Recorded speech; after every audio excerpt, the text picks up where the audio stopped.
First, great to meet everyone. I've been in the IoT space for about 12 years. Prior to that, I worked at Sherwin-Williams, and before that, Eaton Corporation. It's interesting, you talk about, software development, connecting things, right? I started my career at Eaton Corporation, Airflex Division. I remember the very first machine I ever connected. I wrote a Perl script to parse up a text file so I could send it across to an open database so we could take a look at it and figure out the efficiency of that machine because it had 6 work centers in it, right? And so it's very interesting how things have progressed. All the stuff that they've been talking about the different devices and so on that we're connecting. So what happened is, as I moved my way through my career, I realized that I wanted to, be in sales, right? I want to talk to people. I want to help them solve their problems. That's how I got here. I spent 10 years at AT&T, and now I'm with T-Mobile, right? We're going to talk today about the Internet of Things. So why are we really here, right? It's all because of this. Look at this growth, right? We're connecting everything nowadays, everything from our laptops to our phones to, our refrigerators to you name it. We're connecting it, right? And not only do we want to connect those things outside, so I worked with GE too. It's interesting, I helped connect the light pole, got a cradle point device in it. But I also, you want to connect things inside the 4 walls when we're talking about manufacturing. And what's going on is we're seeing all different kinds of use cases, right? So when you walk inside this plant, right, we're not only wanting to track like where this is in a line, right? So you talk about the sensors. And I thought I had a slide about connectivity, but I wanted to come over here and talk about this stuff. So this is a LoRa sensor, right? And what it needs is a gateway, right? Now LoRa gateways operate on this side of the spectrum band, so 600 megahertz, stuff like that, right? Very low data usage applications. On the other side of the spectrum band, we have things like robots. AMRs, right? So I'm working with the company who makes Jeep. I think everybody knows who that is. And they want to be able to get their autonomous guided vehicles running across their plant. That's this side of the spectrum band over here, right? I'm clear over at the far end of the spectrum band where I need high capacity, low latency kind of connectivity, right? So my role at T-Mobile is to help you build the foundation. So I want to go back to the beginning, right? What he said, and Ted, you said it too. You said take advantage of what's there, right? The connectivity that exists. So this doesn't work without a LoRa gateway, and usually a cellular connection or an Ethernet connection, right? Those two things. If we go over here and we look at this device here, they say, well, this doesn't work without a Wi-Fi connection. Right, that operates around 2.4 gigahertz or 5.1, right? But nowadays you can get these in cellular, right? So it's all about having the foundation to implement the technology for innovation. So that's my role at T-Mobile, is to help you figure out, one, as the number of devices go up, right? Now we have so many options, right? And that's where Tim talked about a couple, but I've seen everything you can imagine, right? From counters, which is now easier, right? Less expensive, to AMR applications where robots are picking up things and moving it across the plant floor, pallets and things like that. And what happens is you say, let's take an AMR, you put it on a Wi-Fi connection, right? What happens? It goes, what's that next SSID? Goes, stops. So what do we need? We need predictable, reliable connectivity, right? That's what it's all about. So when you look inside the plant floor, not only are we seeing the number of connections go up, but also the type of connectivity we need. So you don't need just one, you need many, right? You need LoRa, Bluetooth, cellular, Wi-Fi, all these different types of connections, and they all need to work together. Because we all know that Wi-Fi, if you put enough things on a Wi-Fi access point, you start to see connectivity degradation, you start to see problems there, and all of a sudden you're having trouble with your solution, and it's not working predictably and reliably. In the world of manufacturing, what does that mean? Downtime, lower efficiencies, customer pain, right? So that's what this slide here is all about, and I had them backwards. Interesting. But anyway, Over here, you know, this is where I talk about all these smart sensors, industrial sensors that we're connecting, right? That's the LoRa type stuff, right? As we move our way this way, I love that you brought all the toys. I can hold them up in the air and talk about them. All right, as we move farther this way, our connectivity needs go up and up and up, right? So we need faster, predictable, reliable connectivity. That's what we're looking for, right? In order to keep our plant up and running. So what I'm encouraging manufacturers to do, those who are either, you know, is put in that connectivity first, right? Build that foundation. Then you can build the innovation that goes with it, right? Without the, you know, because we've all called up the IT department, right? I would work in IT, so I remember this very well. Call me up and say, hey, I'd like to move this printer from here to there. Well, I need to run an Ethernet cable, 300, we're gonna have to put a network box in, run another 300. See where I'm going with it? Or if I got a cellular connection and an in-building cellular solution, and the Zebra printer is connected to a cellular connection, where do you want it? I think I'll put it over here, right? See where I'm going with that? So it's all about being able to implement change quicker and making sure that your solution, whatever new device came out, right, whatever it is that's, you know, come out that you want to leverage for whatever use case it is you're trying to solve, that you can connect it. So that's why I'm here today to talk about that. So talk about LoRa. It's interesting. He brought all these different LoRa options. This is one too, right? You've seen this one? Oh yeah, this is an energy monitor, right? So we put this at a plant one time, and you can use these things for all different kinds of uses, right? One of my favorite at a plant is this electrical motor going to die? What happens when an electrical motor dies? I remember this because, you know, if you think about any pump or anything like that, the voltage needs will spike right before that happens, usually 2 or 3 days before the motor dies, right? So you can do predictive maintenance on that. You can actually figure out, like I see a lot of this stuff being used in data centers too, right? Where they say, hey, does this data center, you know, how much energy is it using? So it's all about, to your guys' point, it's interesting, I'm in front of all kinds of smart people. What's my individual use? What am I trying to solve? Do I have the device available to solve the problem? And is the connectivity available?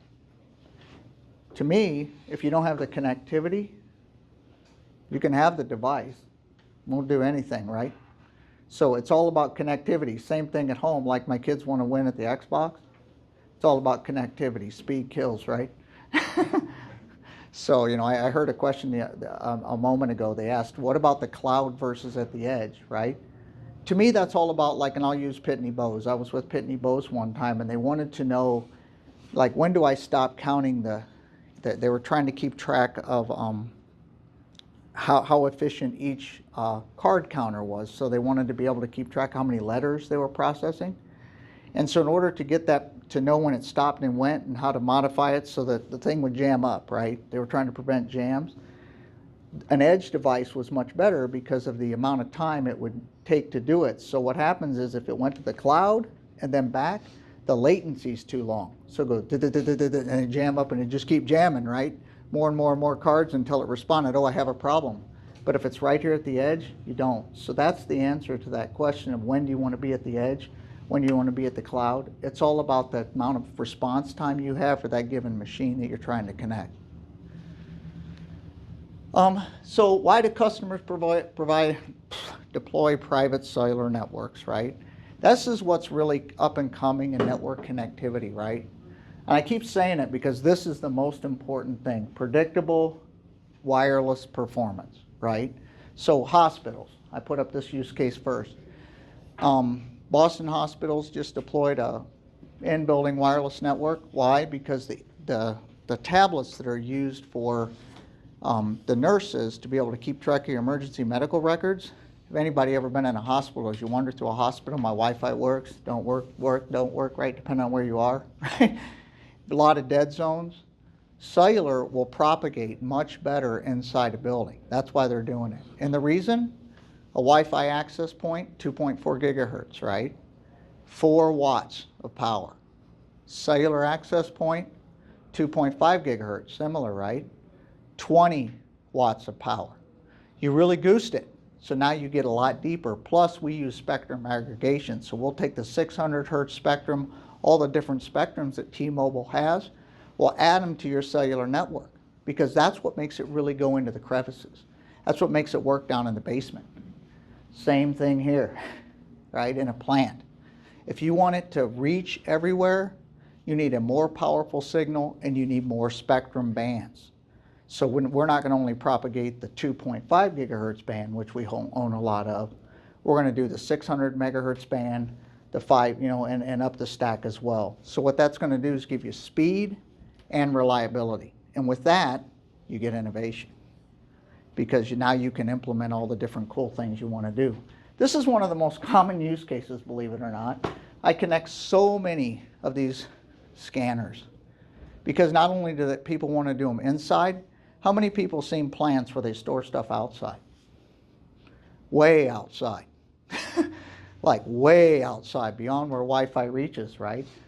Now everybody's turning to cellular. It does two things for the customer. One is if you have an in-building cellular, right? If you have the ability to do in-building cellular, not only are you off the Wi-Fi network, so you free up that space on your network, but also you can drive that thing down I-71 and it still works. So it gives you that ability to go outside the building in large locations. So a lot of the big chemical manufacturers and stuff like that, where they have massive locations, that's what they're doing. And this is the new hot thing.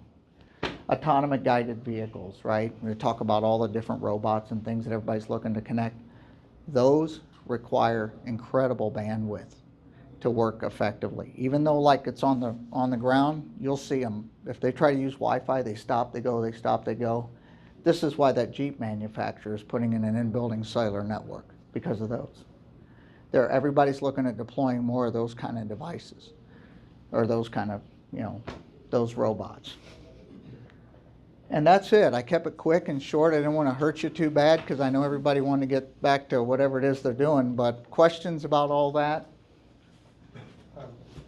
Yes, sir. You said if you have the ability, what is that to run in facility? Well, what I meant by that was you can't connect this unless you've got a Wi-Fi network to connect it to, right? So when you talk about cellular devices, they make these in cellular now too. And the cellular ones are AI enabled. So you can do things like, for instance, I know a cellular company, right, or a solution provider right now, and what they can do is they can tell you if somebody fell down, if somebody got hurt, all those different kinds of AI kind of things, edge analytics. But these are cellular devices now. So what's going on is, and I kind of tried to highlight that inside the factory, is you get more and more and more and more and more stuff connected. The IT departments are having a whole lot of trouble trying to figure out how to segregate those networks by use case.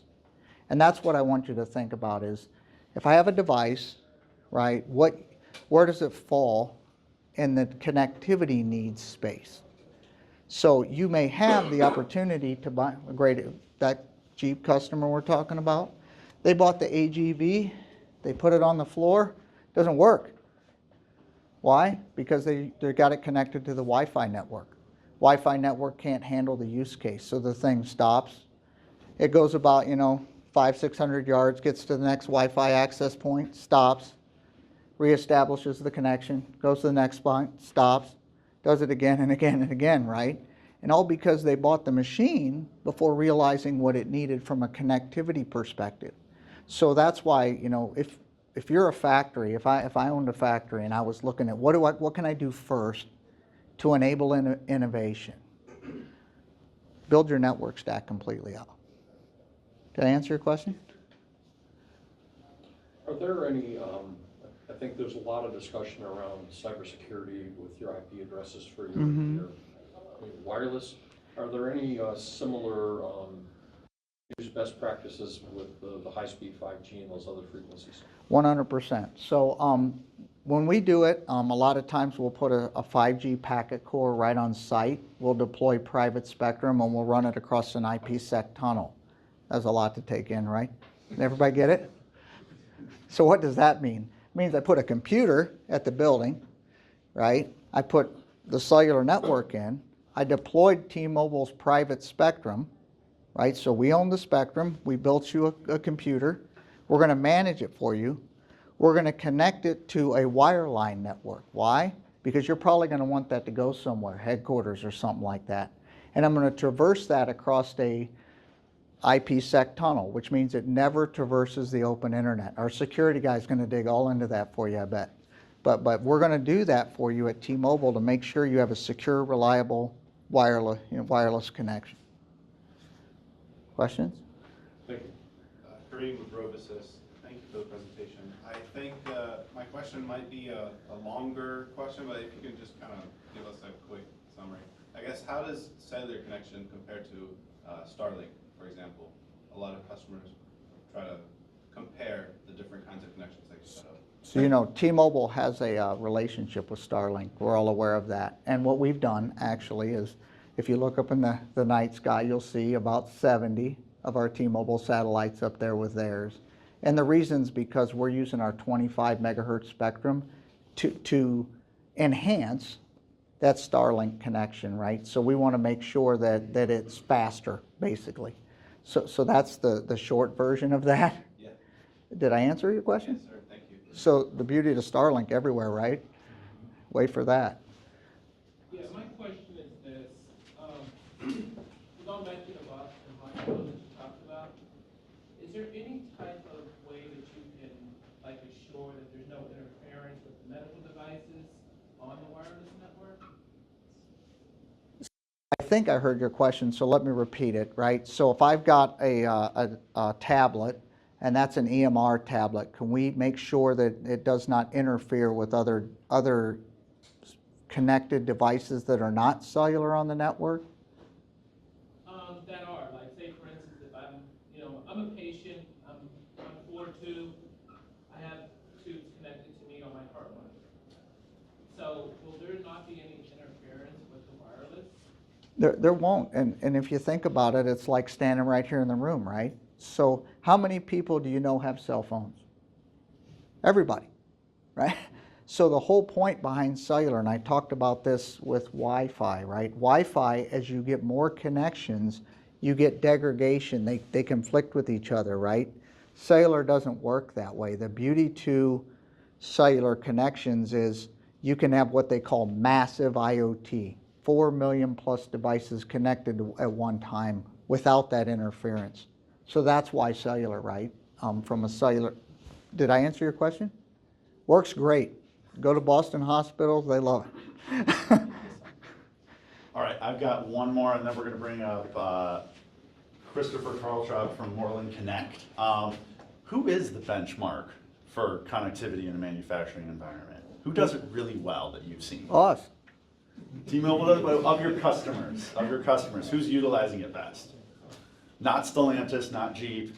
Doesn't sound like they're catching up right now. Well, so yeah, that's a great question. In the hospital, it's definitely Boston University. Boston. I would argue in the automotive space, probably Ford is leading the pack. Ford's Ford or leading the pack. GM, they're kind of like, they're really investing heavily in building cellular because of all the robots that they want to connect. There's another benefit too, right? So like Stellantis just said, hey, we're going to add 900 jobs in Toledo and a new line, right? Now, if you're the guy who runs that plant, what you're thinking to yourself is, I got to move all this stuff around. Everything's got to move. I got to re-optimize my plant, right? With cellular, if you have an in-building cellular connection, all those PLCs that are connected to Ethernet, you can take that whole machine and just roll it to somewhere else, move it quicker. And so what that does is that allows you to react faster to change. And okay, now I did all the changes. I got everything the way I run it. I ran the plant for 3 months and oh man, I really wish that machine was over there. Much easier to move things around, right? Because now it's wireless. So wherever you can take advantage of wireless, it shortens the time to re-outfit yourself for that next round. Absolutely. Oh, real quick, Next one, yeah. to convert from, let's say, whether it be internet or hardwiring to Cellular? high-speed cellular, there's a cost, and there's an ROI based on it. Yes. But what is the comparison for Greenfield? Example, they're building the new Ford plant up there in Sheffield, Avon Lake, and they're putting it in. It's huge. And what's the cost differential there? What's the ROI? to Between go like with- Wi-Fi 6 and cellular? I mean, to just go T-Mobile, just put in, just put in this solution, the mobile solution, and for all communications versus other solutions. What does that look like in a new greenfield construction? So, well, it depends Just on, thinking economy of scales, is there something so- to play here in the future for new greenfields? so 100%. What's going on is, let me say it this way. When we first started putting out cellular connectivity, right, and your phone costs, it used to be $80, $90, $100 a month to connect a phone. Now you see Mint Mobile says $15 a month. Why is that, right? It's because the devices that do what we're talking about in building cellular are getting less and less and less expensive.